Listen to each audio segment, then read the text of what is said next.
back to Starkey Farmstead. Today we have Hammer and Samson outside playing together.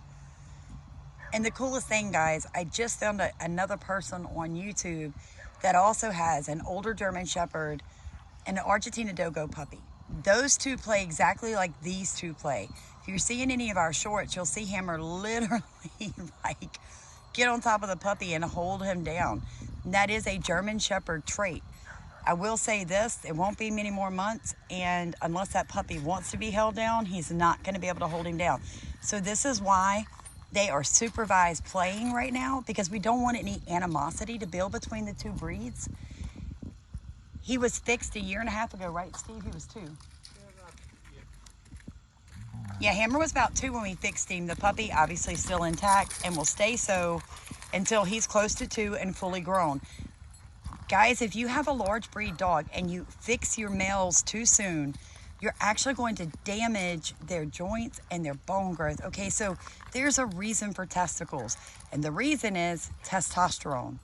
And when you have a puppy that has gained 2 pounds and probably half an inch in height in the 6 days that we've had him, you cannot remove his testicles too early. Like, for him to grow healthy, to be able to carry the 140 pounds he's going to carry, he's going to be needing to be intact.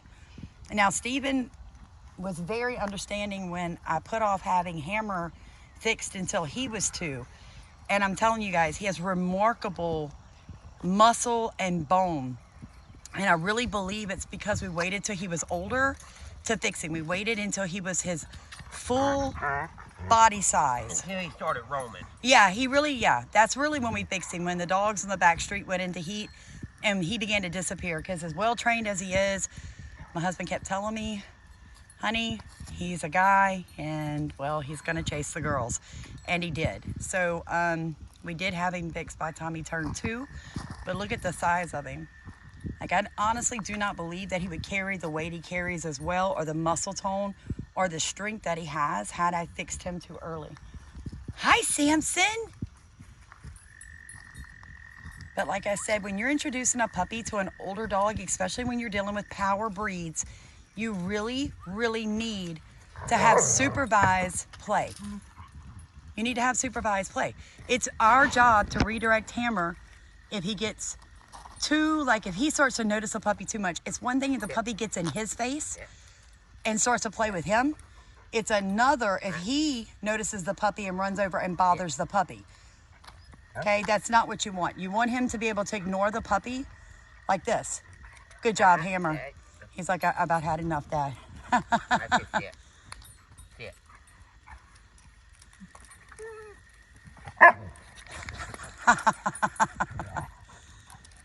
Good boy, Hammer. Come on. Good job. Come, let's redirect all that energy. You ready? Hammer, get it. Have a way for your older dog to like get their aggression out.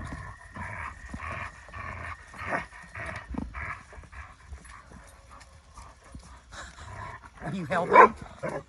You helping, Samson? He's trying to bite the tire. See, my name is Samson, and I'm a nuisance. You're a good boy, Hammer. Oh, good boy. You ready to go kennel for a second? Let's go kennel. Come on. Now, the funny thing is, it doesn't matter where Hammer goes. Samson wants to follow. Go ahead, kennel.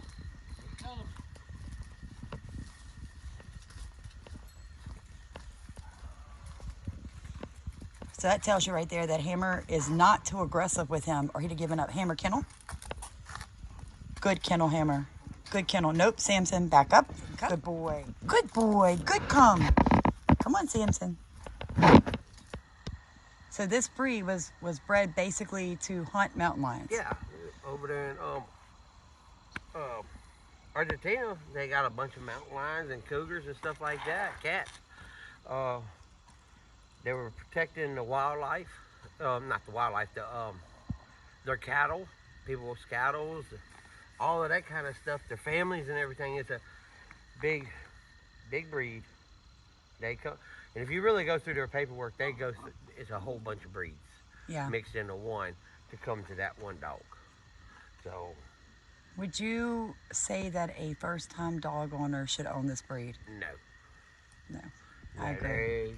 they are too very energetic, a little stubborn. I say a little stubborn, they're very stubborn. They do what they want. So if you're a new dog owner, you really need to start off with something small and learn how to train them first. Yeah. And he's going to be a handful to train, but he's going to be fun to train. Definitely for my wife, because I'm at work most of the time. That's all right. We're going to train just like we trained Hammer. Huh, my love? Samson. So we've had him for 6 days. He's slowly starting to learn his name. Samson, come. Good boy. Good come. Samson, sit. Samson, sit. Good sit, Samson. Good sit. So he's learning. Steven taught him to sit like on day 2. And he also was the one that taught him to come, which was great for me because I was having trouble during the day giving him playtime without a leash connected to him, doing the umbilical training, because he simply would ignore me. So, like my husband said, if you are a first-time dog owner or you're not a very good disciplinarian, you're not very structured with your training, this is not the dog for you, nor is a German Shepherd. The issue with the German Shepherd is they're so smart, they're going to figure out the gaps in the training and they're going to take advantage of you. So they're going to become the bully of the house. Like they literally are going to try to think for you and become aggressive. Now, this dog is a very smart breed. The problem with him is at 140 pounds, he makes a decision to go after something. If you don't have a good recall with him, then the problem is now you've got a 140-pound machine, basically a weapon, released with no way to control it. So we do not encourage new dog owners or even people that have had dogs all your life, but you've never owned a breed like a German Shepherd or a Dogo or a Mastiff. Do not get one of these to begin with. And if you have a German Shepherd and your German Shepherd is the boss of your house, never get one of these. Never. Thank God for Steven because he's obviously the alpha on our property and the dogs know that. I do most of the one-on-one training, but he does the discipline end of it. When we first get them, he works them into shape for me to a point where I can train safely with the proper tools. And I've said before, we do use, what is it called? It's not a pinch collar, it's what I call it. Like a snap collar. Snap collar, pinch collar. And we also use an e-collar on a leash now. We put them on a leash and we don't start that until they're 12 weeks old, which he has another week. And I'll be getting his e-collar for him. And we'll start working on him because we want the puppy to know us, know our voice, be comfortable with us, know how much we love him before we begin e-collar training, but we do not shock our dogs ever. We have some videos out on how we train. In fact, I'll get Steven to video me a little bit as I work with him so you guys can see how we train him because we're very humane with it. But you guys have a great day. Thank you for watching Starkey Farmstead. Please like, comment, and subscribe.